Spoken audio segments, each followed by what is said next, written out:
আলহামদুলিল্লাহ। ভূমি জরিপ কোর্সের আজকে আমাদের অষ্টম ক্লাস। আজকে আমাদের আলোচ্য বিষয় হলো চতুর্ভুজ নিয়ে। এতদিন আমরা ত্রিভুজ পড়েছি গত দুই ক্লাসে, অর্থাৎ তিন কোণ বিশিষ্ট যে সকল জমি আছে সেগুলো কিভাবে মাপতে হয় এটা আমরা শিখেছি। আজকে থেকে আমাদের চতুর্ভুজ শুরু হয়েছে, অর্থাৎ চার কোণ বিশিষ্ট চতুর্ভুজ। আজকে থেকে আমরা চতুর্ভুজ আলোচনা করব। আর আজকের ক্লাসটা আমাদের অনেক গুরুত্বপূর্ণ। আজকের ক্লাস শেষে আপনি নিজেই মাপতে পারবেন যে আপনার ঘরে কতটুকু জায়গা আছে, অথবা আপনি যদি কোনো বিল্ডিং এ থাকেন, বিল্ডিং এর এরিয়াটুকু কতটুকু জায়গার মধ্যে অবস্থিত, বা আপনার বাড়ির সামনে যদি কোনো আঙ্গিনা থাকে, মাঠ থাকে, তাহলে আপনি বলতে পারবেন এই মাঠে কতটুকু জমি আছে। অথবা আপনার যে মাদ্রাসায় পড়েন বা পড়ান যদি এরকম থাকে, মাদ্রাসার বিল্ডিংটা কত শতাংশ জায়গার উপর অবস্থিত। অথবা আপনি যে মসজিদে নামাজ পড়েন, এই মসজিদটা কত শতাংশ জায়গার উপর অবস্থিত। অথবা আপনার ঈদগাহ মাঠ, যে একটা বড় মাঠ, বা মাদ্রাসার সামনে সামনে যদি কোনো বড় মাঠ থাকে, তাহলে আপনি মেপে বলতে পারবেন যে সেটা কত শতাংশ জায়গার উপর অবস্থিত। এই জন্য শুরু থেকেই মনোযোগ সহকারে ক্লাস করেন, তাহলে পারবেন।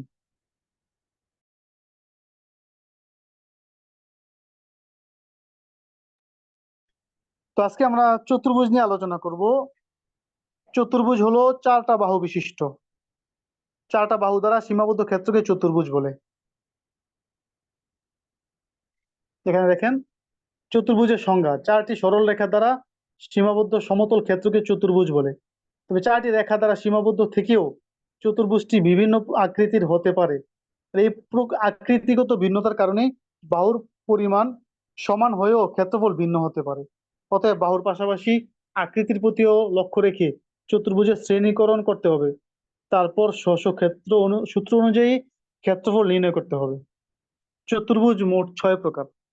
চতুর্ভুজ কত প্রকার? চতুর্ভুজ মোট 6 প্রকার। সবাই মুখস্থ করে ফেলেন, চতুর্ভুজ 6 প্রকার। আমি লিখে দিচ্ছি: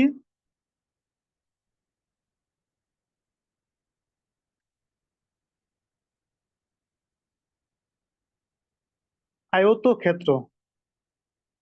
1 নম্বর কি? আয়তক্ষেত্র। 2 নম্বরে হলো সামন্তরিক। 3 নম্বর হইলো বর্গক্ষেত্র। 4 নম্বর হইলো রম্বস। 5 নম্বর হলো ট্রাপিজিয়াম।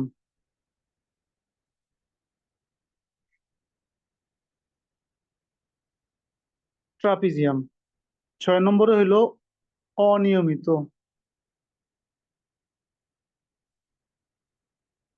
বা সাধারণ চতুর্ভুজ।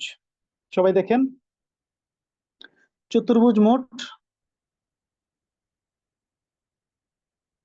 6 প্রকার: আয়তক্ষেত্র সামন্তরিক, বর্গক্ষেত্র রম্বস, ট্রাপিজিয়াম অনিয়মিত।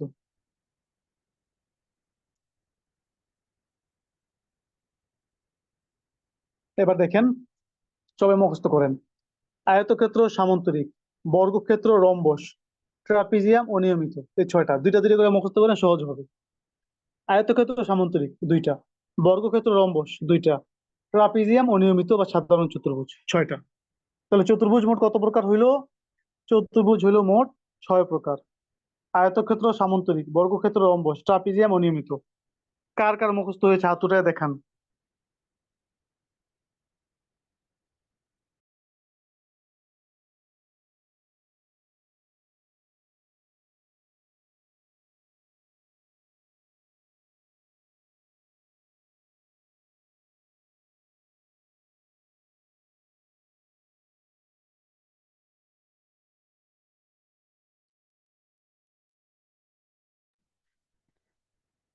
আয়তক্ষেত্র সামন্তরিক 2টা, বর্গক্ষেত্র রম্বস 2টা, ট্রাপিজিয়াম অনিয়মিত এই 2টা, মোট 6টা।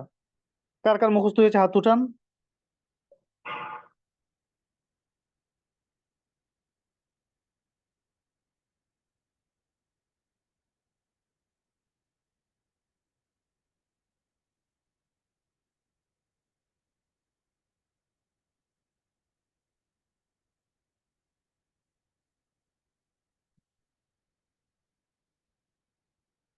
এত মানুষের মধ্যে মাত্র 3 জনের, তো অবহেলা।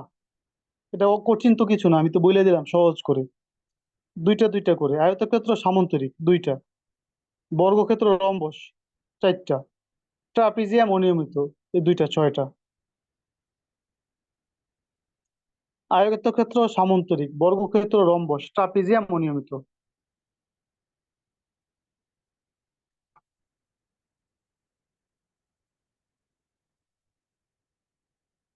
সবাই মুখস্থ করেন, আয়তক্ষেত্র সামান্তরিক, বর্গক্ষেত্র রম্বস, ট্রাপিজিয়াম অনিয়মিত।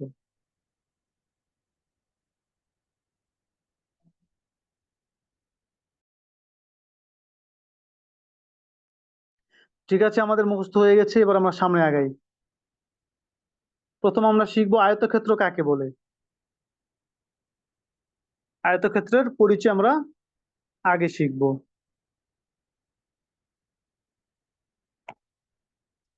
যে চতুর্ভুজের বিপরীত বাহুদ্বয় পরস্পর সমান ও সমান্তরাল এবং প্রত্যেকটি কোণ সমকোণ বা 90 ডিগ্রি সমান, তাকে আয়তক্ষেত্র বলে।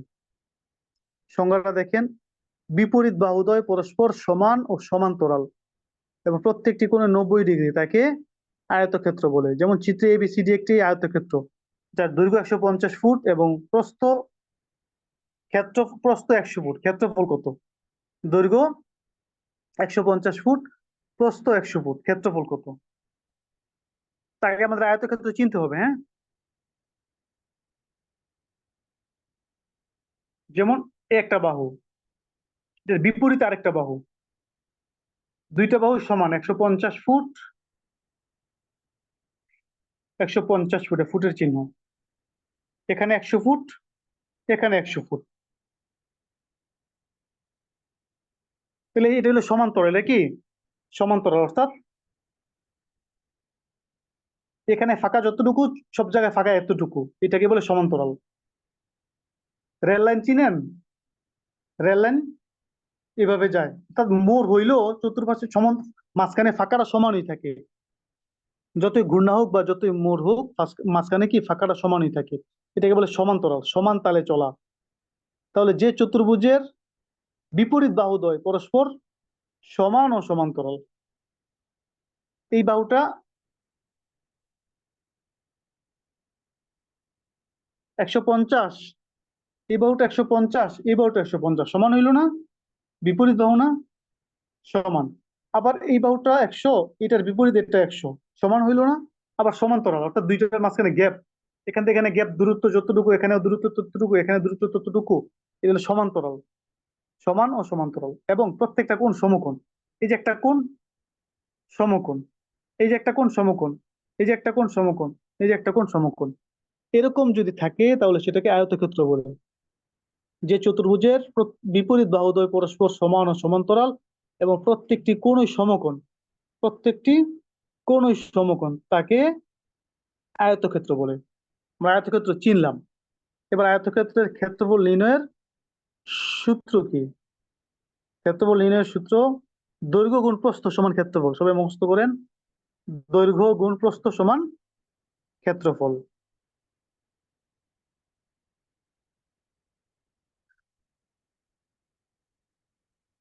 দৈর্ঘ্য গুণ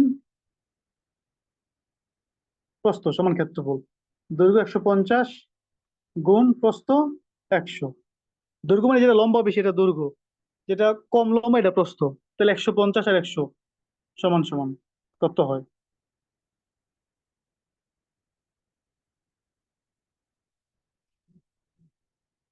150 গুণ 100, 15,000 বর্গফুট। আমরা 15,000 বর্গফুট পাইছি, হ্যাঁ, ক্ষেত্রফল। এই ক্ষেত্রফলকে আর একটা ধাপ আগাইলে, অর্থাৎ 435.6 দিয়ে ভাগ করলে শতাংশ বের হয়ে যায়। ভাগ 435.6, 34.43 শতাংশ, 34.43 শতাংশ। তাহলে আয়তক্ষেত্র আমরা চিনে ফেললাম, শিখে ফেললাম।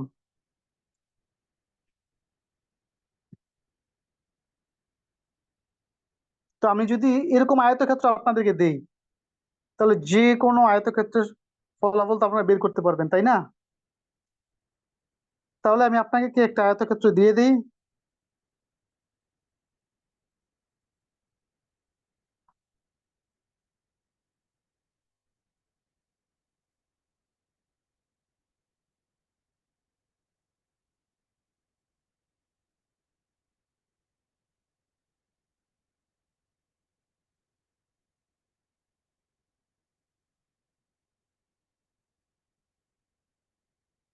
মনে করেন 80 ফুট দৈর্ঘ্য, প্রস্থ হলো 50 ফুট। 50, এখানে কত শতাংশ জমি আছে আপনারা বের করেন তো।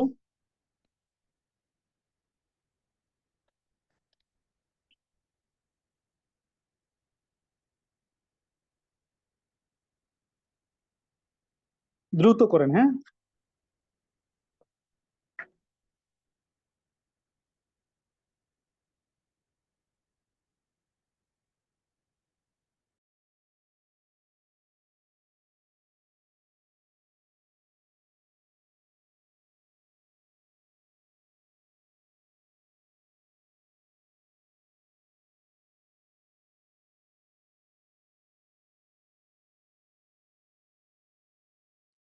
জি, সবাই পারতেছেন, মাশাআল্লাহ, একদম সহজ, ঠিক না? আয়তক্ষেত্র যে সংজ্ঞা অনুযায়ী যদি হয় তাহলে এভাবে সূত্র: দৈর্ঘ্য গুণ প্রস্থ সমান ক্ষেত্রফল।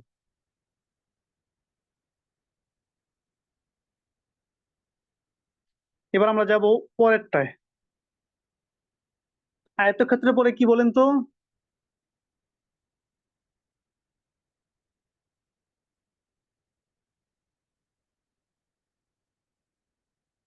আবার আয়তক্ষেত্রে এখানে কয়েকটা সূত্র আছে, সেটা হলো কি, আয়তক্ষেত্রের দৈর্ঘ্য যদি বের করতে হয় তাহলে ক্ষেত্রফলকে প্রস্থ দিয়ে ভাগ করতে হবে, দৈর্ঘ্য বের হয়ে যাবে।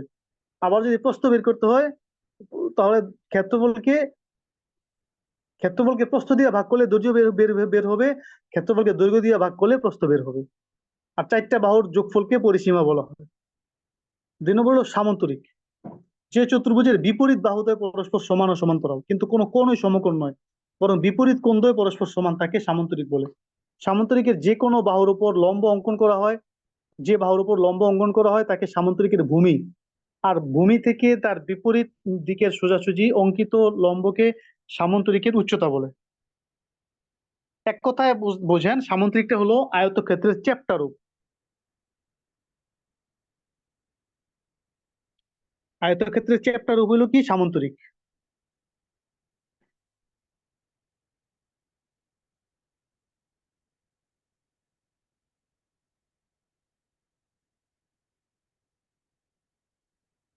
এই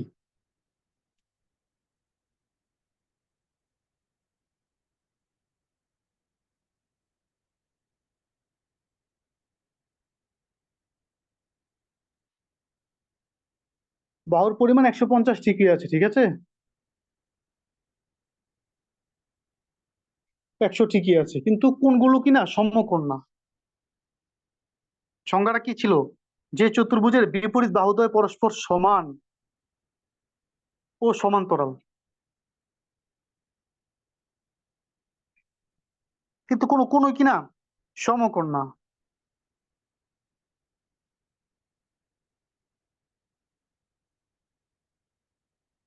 বরং বিপরীত কোণদ্বয় পরস্পর সমান, তাকে সামান্তরিক বলে।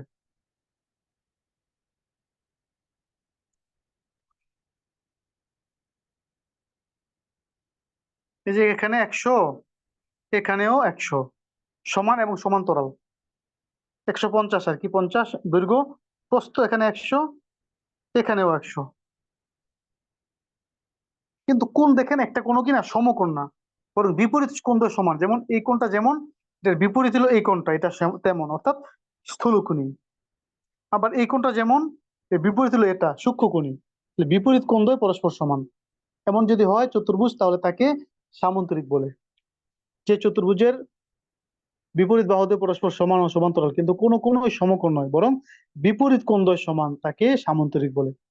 সামান্তরিকের যে ভূমি যে আমরা নিচের বাহু ধরি, ভূমি ধরি, এটা থেকে উপরে লম্বালম্বি যদি কোনো দাগ টানা হয়, মাপ টানা হয়, তাহলে সেটাকে উচ্চতা বলে। তাহলে এখানে উচ্চতা হলো 90, এটার যেটা মাপা হয়েছে বইয়ে যেটা দেওয়া আছে। মানে কোনাকুনি যাওয়ার কারণে 100 হয়েছে, এখন যদি সোজা ওঠে তাহলে কত হবে? 90। তাহলে এটা আমরা এভাবে করতে পারি। এখানে ক্ষেত্রফল নির্ণয়ের সূত্র: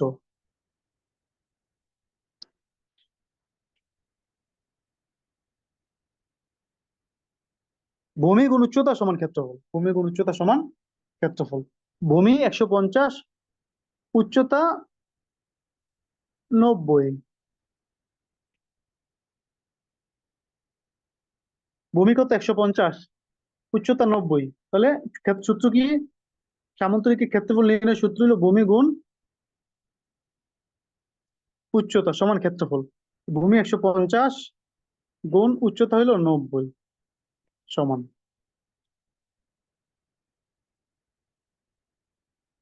150 গুণ 90, 13,500। আগেরটা ছিল কি 14,000। এটা কমে গেল কেন? কোনগুলো না থাকার কারণে কমে গেল, ঠিক আছে।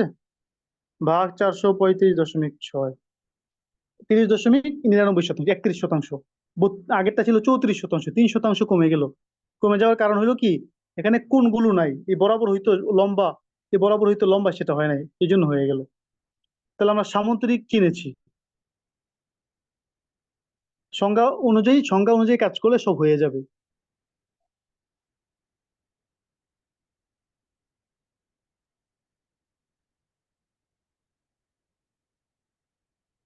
তো এমনি ভাবে সামান্তরিকের যদি ক্ষেত্রফল জানা থাকে, ভূমি দিয়ে ভাগ করলে উচ্চতা বের হবে। আবার ক্ষেত্রফল জানা থাকলে উচ্চতা দিয়ে ভাগ করলে ভূমি বের হবে।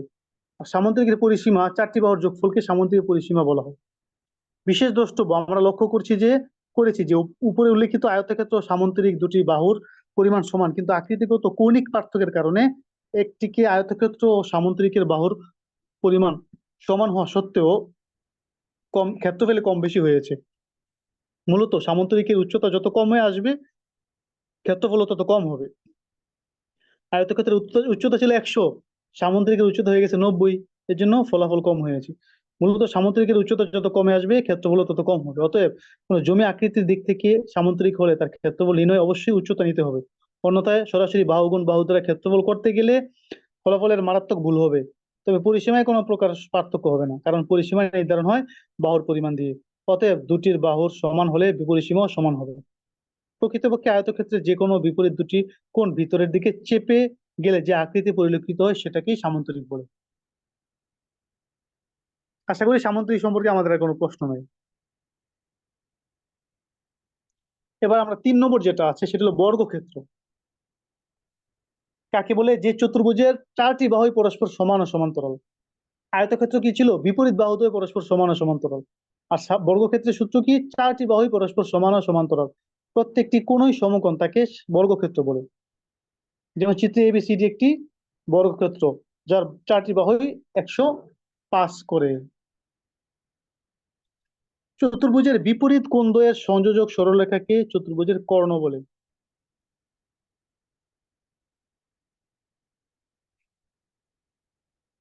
অর্থাৎ চারটা বাহু সমান, হ্যাঁ,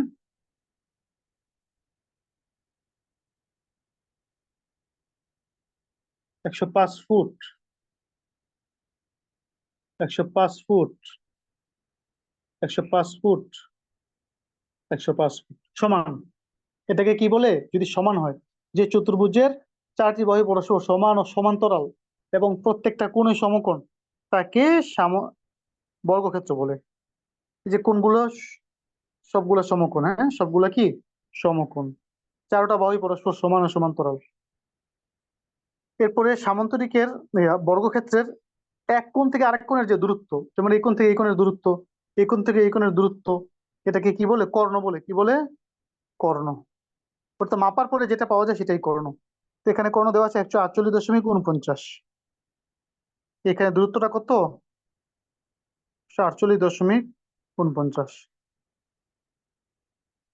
এবার বর্গক্ষেত্রের ক্ষেত্রফল নির্ণয়ের সূত্র কি?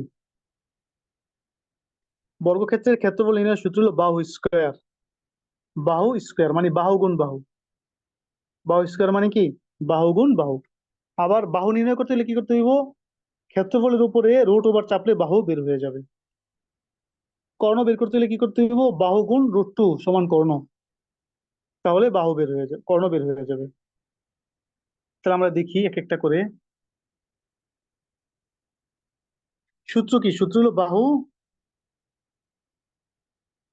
স্কয়ার। স্কয়ার মানে কি? বাহু গুণ বাহু। বাহু গুণ বাহু, অর্থাৎ 105 গুণ 105 সমান ক্ষেত্রফল। তাহলে 105 গুণ 105 কত হইলো? 11,025 ভাগ 435.6, 25.30%, 99। অর্থাৎ 31%, 25.31%।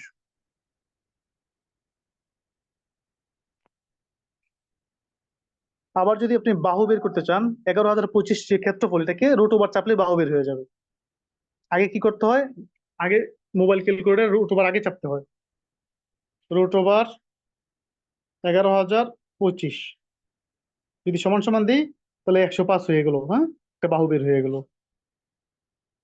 আবার কর্ণ যদি বের করতে চাই, কর্ণ বের করতে চাইলে কি সূত্র? বাহু গুণ √2 সমান কর্ণ। তো আগে √2 মান বের করে বাহু দিয়ে গুণ করতে হবে।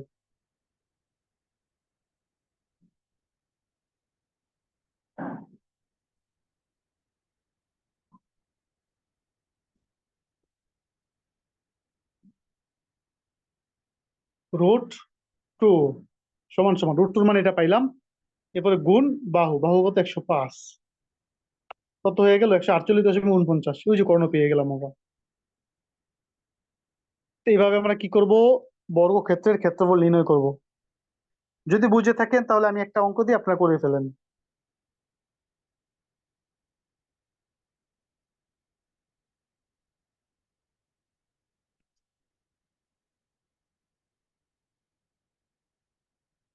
অষ্টআশি। কত শতাংশ জমি আছে লিখে কমেন্ট করেন।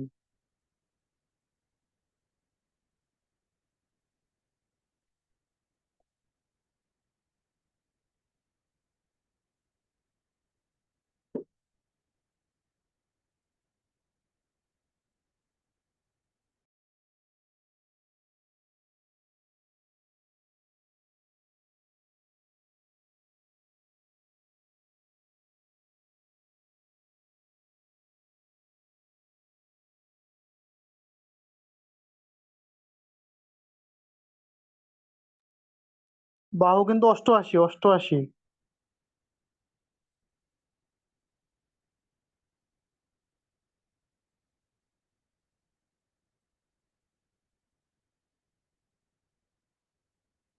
জি মাশাআল্লাহ, এই তো সবাই বুঝে গেছেন হচ্ছে।